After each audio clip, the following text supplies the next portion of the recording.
I started baking when I was 8 years old, but it was always something that I identified with. Like it was just a fun thing for me to do and share with my family. So I always baked for other people. It was never really for me. I barely ever ate my own stuff. That definitely set me on the path of I want to do something in baking because I want to do something I love every day.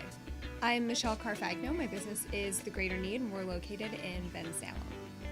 The Greater Knead is a food manufacturer, but we specialize in top allergen-free foods, so that's no gluten, dairy, wheat, eggs, soy, peanuts, tree nuts, fish, and shellfish. And then we're also free from sesame, which is a top allergen in some other countries, and it's becoming bigger in the US. Gluten is a protein. It's found in a couple different grains, including wheat, barley, rye.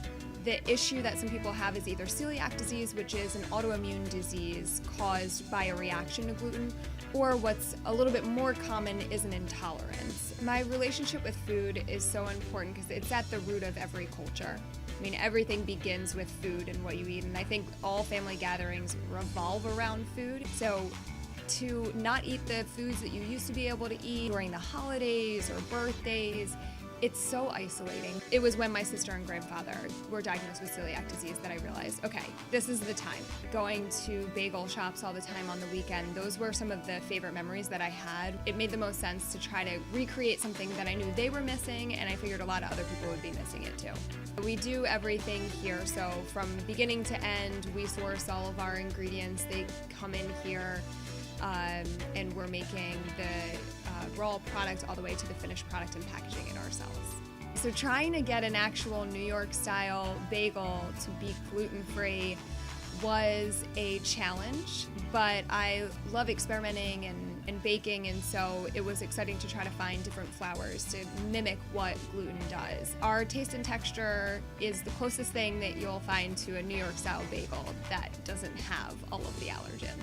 I mean, I really wanted to make sure that people could feel safe about what they were eating. A lot of the big manufacturers are using preservatives or cutting corners, and it's so easy to do that without the end consumer even knowing. I realized that I wanted to make a bigger difference in the way that food was being made. Hearing customers come to me and tell me about, like, you've changed my son or daughter's life. My favorite part is being reminded that we are doing something. We may not be exactly where we want to be because we're always striving for more, but we're making a difference, and that's what keeps me going. Being a woman in business is important to me because growing up, I'd always idolized people who were entrepreneurs and had their own businesses, and of course most of those role models for me were men in my life, like my father. I really had to work hard to push myself to say, I can do this. A big part of what I do is try to give back and help build confidence in other women that are trying to do the same. Hey guys, thanks for checking out my video series. This is Bucks, profiling different business owners in the Bucks County area. If you're a business owner in the Bucks County area and would like a video done on them, please give me a call at the following number or email me at this address. See you next week.